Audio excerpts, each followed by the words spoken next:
सो यहूदी शादी के मुताबिक प्रभु काम करने वाला है। अब यहूदियों की शादी में कैसे होता है, जैसे यहां पर लड़की वालों को दहेज देना पड़ता है, लेकिन यहूदियों में लड़के वाले को दहेज देना पड़ता है। यह यहूदियों की शादी है।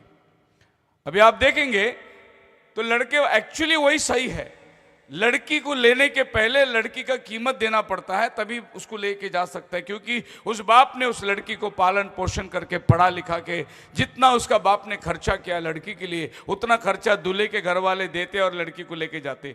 हमारा इधर का पद्धति उल्टा है, इधर बाप ने बेचारा सब कुछ करके लड़की को पाल पोष के बड़ा करके शादी का दिन घर गाड़ी बेच के और भी दहेज देना पड़ता है। लेकिन इजराइल में ऐसा नहीं है। इजराइल में जो शादी के लिए लेने को आते वो दहेज दे के जाते। बोलो हालेलुया। सो आपको मालूम है प्रभु यीशु मसीह ने आके आपके और मेरे लिए दहेज दे दिया, अपना खून दे दिया क्रूस पर। तो ये प्रभु यीशु मसीह यहूदी शादी के मुताबिक अपने दुल्हन के साथ वार्ताहत रखता है।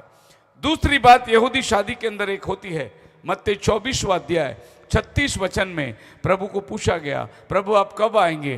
प्रभु ने बोला ये बात मेरे हाथ में नहीं है। तो एक यहूदी दूल्हा ऐसा ही कह के जाता है कि मैं आऊँगा, पर तारीख मेरे पास नहीं है, मेरा पिता जानता है, फरिश्ते भी नहीं जानते। प्रभु यीशु मसीह ने वही शब्द कहा जो एक यहूदी दूल्हा कहता है कि वो मेरे पिता के हाथ में है। अब पिता जाकर उसके लिए एक अलग कमरा बनाएगा और उसकी तैयारी करेगा।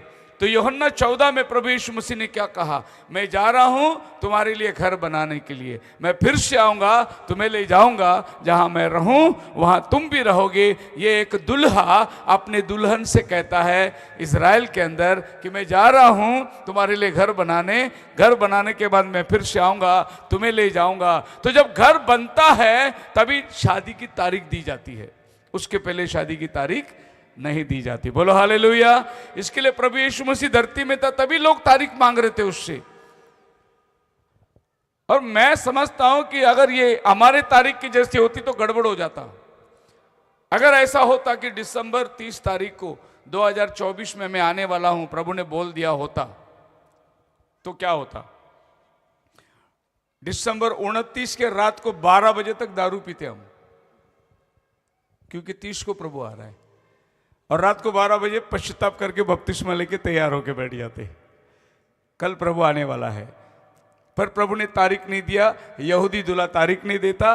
तारीख तुम्हें इंतजार में बैठना है कि घर कब तैयार हो जाएगा, आज तैयार हो जाएगा, कल तैयार हो जाएगा। जैसे ही घर तैयार हो जाएगा वो आ जाएगा आपको लेने के लिए। आप मेरे साथ हैं?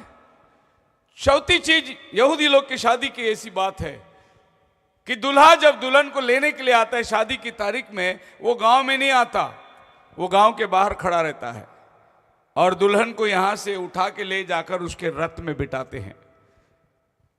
और आप देखिए पहली बार जब दूल्हा आया था घर में आके बात करके गया, पैसा दे के गया, रकम दे के गया। लेकिन दूसरी बार जब वो लड़की को लेने आता है वो गांव के अंदर नहीं आता, वो गांव के बाहर खड़ा रहता है। लड़की को उठा के ले जाते, उसके रथ में बिठाते और लड़की को लेके जाता है। अब दूसरी बार प्रभु यीशु हमारा दूल्हा आने वाला है, वो हमारे घर में नहीं आने वाला है।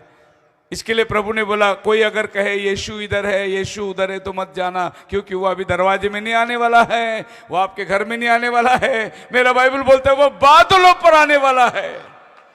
और बाइबल क्या कहती है? हम उठा लिए जाएंगे। हालेलुया। यानी हमें उठाया जाएगा उसके रथ में बैठने के लिए। उसके बाद पांचवी चीज क्या होती है? वो जाके शादी के मैदान में या शादी के हॉल में जाके बैठते हैं। सो जब दुल्हन उठा ली जाएगी वो जाकर शादी के मंडप में बैठेगी। वो शादी का मंडप 200-400 लोग का बुकिंग नहीं रहेगा, लाखों लोगों की बुकिंग, पूरी पृथ्वी में से लोग उस शादी में आए हैं। हालेलुया।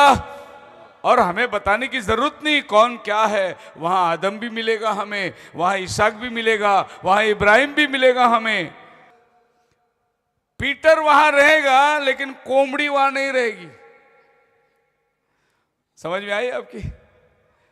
जिस कोमड़े ने रात को बांग दिया था ना 3 बार, पतरस को जताया था, पतरस रहेगा लेकिन कोमड़ा नहीं रहेगा वहां पर। मोजेस रहेगा लेकिन मोजेस की लाठी नहीं रहेगी उधर। जिस लाठी से मोजेस ने चिन्ह चमत्कार किया वो लाठी उधर नहीं रहेगी। तो आपको समझ में आता होगा कौन जाने वाला है वहां, कौन वहां रहने वाला है, और मिलो दूर तक ये मेज लगी होगी और हर आदमी, हर शख्स आपस में एक में को जानेंगे। बाइबल कहता है आनंदित और मगन हो जाओ, मेमने का ब्याह पहुंचा है, उसकी पत्नी ने अपने आप को तैयार कर लिया है। जब पौलुस एक कलीसिया के बारे में खत लिखता है, पढ़िए दूसरा कोरिन्थियों की किताब उसका 11वां अध्याय। आज की परिस्थिति है धरती में कलीसिया कैसी होनी चाहिए, पौलुस कलीसिया को कैसा दर्शाता है। दूसरा कोरिन्थियन 11वां अध्याय 2 वचन, मैंने तेरी बात एक पुरुष के साथ लगाई है। कोरिन्थियों की कलीसिया को पौल कहता है कि मैंने तुम्हारी बात एक पुरुष के साथ लगाई है, मतलब तुम्हारी सगाई करी है मैंने, शादी होने वाला है। तो जिस दिन आप प्रभु यीशु मसीह को ग्रहण करते हैं, उद्धार पाते हैं, किसी कलीसिया के सदस्य में रहते हैं, उस कलीसिया को बाइबल बोलता है मैंने तुम्हारी सगाई लगाई है। तो याद रखना, जितने लोगों का बपतिस्मा हुआ है, बोलिए कितने लोगों का बपतिस्मा हुआ है, आपकी सगाई हो चुकी है। सगाई होने वाले का मतलब यह है कि शादी तो पक्का है, सगाई के दिन ही शादी पक्की है। तो प्रभु यीशु मसीह ने आपके साथ सगाई करके गया, ऐसा पौल कहता है मैंने तुम्हारी बात एक पुरुष के साथ लगाई है। अब अगली बात, जब शादी में होने के तो 7 साल, मतलब यहूदियों के दिन में 7 दिन तक दूल्हा अपनी दुल्हन को कमरे में लेके जाता है, जो नया कमरा उसके लिए बना था, और वो अपने आप को बाहर के दुनिया को नहीं बताते, अपने चेहरे नहीं बताते। 7 दिन तक वो गुपित रहते हैं। और ये 7 दिन आपको मालूम है, 7 वर्ष प्रभु यीशु के साथ उसकी दुल्हन ऊपर रहेगी, दुनिया नहीं देखेगी उसको। और 7 दिन के बाद वो लोग बाहर निकल के आते हैं दुनिया के सामने। वैसे ही प्रकटीकरण 19वां अध्याय में प्रभु यीशु मसीह अपने दुल्हन के साथ ऊपर से नीचे आ रहा है, सफेद घोड़े में सवार है, उसके पीछे उसकी सेना आ रही है, और प्रभु यीशु मसीह बादलों पर आ रहा है। यह है प्रभु का दूसरा आमद। इसके साथ पूरी स्वर्ग की सेना श्वेत घोड़े पर सवार है। यह धरती पर, जो कि युद्ध के दरमियान ये धरती की सफाई होगी और प्रभु यीशु मसीह का सत्ता ये धरती में आ गया। उसके बाद ये धरती में कोई गवर्नमेंट नहीं रहेगी, कोई प्रेसिडेंट नहीं रहेगा, कोई प्राइम मिनिस्टर रहेगा, यीशु मसीह ही राजाओं का राजा रहेगा ये धरती पर, और उसकी दुल्हन उसके साथ रहेगी। बोलो हालेलुया। यह है रैप्चर का कुछ प्रोसेस। अभी मैं इसको हासिल कैसा करना है, पुराने नियम से एक घटनाओं को बताऊंगा और इसके ऊपर हम लोग मनन करेंगे। 2 राजा 2 अध्याय उसका 1 और 2 वचन पढ़िए। अभी ये पुराना नियम का एक रैप्चर है, और ये पुराना नियम के रैप्चर में क्या क्या हुई थी वो बातें मैं आपके सामने रखूंगा। तो ये समझना कि अभी जो रैप्चर होने वाला है उसमें भी ये घटना होने वाली है। तो ये एक उदाहरण है कि पुराना नियम में रैप्चर क्या क्या हुआ था, पुराना नियम की घटनाएं रैप्चर के प्रति क्या है। देखो पहला वचन में बाइबल क्या कहता है, एलिया उठा लिया जाने वाला था, एलीशा को मालूम हो गया, मतलब रैप्चर होने वाला है। अब एलीशा एलिया के पीछे जा रहा है कि आपका तो रैप्चर होगा, मेरा क्या। अब वो क्या प्रयास कर रहा है एलिया के साथ में, उसका वार्ताहत क्या है एलिया के साथ में, देखिए। वो कहता है मैं आपके साथ चलूंगा। एलिया बोलता है तू यहां रुक जा, मैं आगे जा रहा हूं। वो कहता है नहीं, मैं आपके साथ आगे आऊंगा। तो जहां ये बातचीत शुरू होती है वो जगह का नाम है गिलगाल। आप पढ़ सकते हैं, गिलगाल नाम जगह पर एलिया एलीशा को कहता है कि मैं आगे जा रहा हूं। एलीशा बोलता है मैं भी चलूंगा। एलिया बोलता है तू गिलगाल में रह, मैं आगे जाना है। वो बोलता है नहीं, मैं आपको नहीं छोड़ने वाला हूं, मैं आपके साथ चलने वाला हूं। सो गिलगाल जो जगह है ये आपके जीवन में कैसे आता है, और अगर आप गिलगाल में नहीं हैं तो आप रैप्चर में नहीं जाएंगे, आपको पहले गिलगाल से होके जाना है।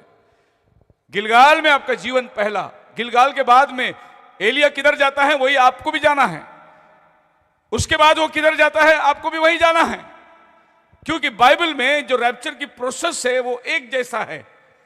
अब यहां पर वो गिलगाल की बात कर रहा है। पहली बार बाइबल में ये गिलगाल नाम की जगह जो है, जैसे इन्होंने योरदान के निकट पहुंचे तो ये लोग अभी गिलगाल की बात कर रहे हैं। पहली बार गिलगाल में मिस्र देश की 40 साल की यात्रा में ये लोगों ने तंबू गाड़कर पहला पर्व मनाया।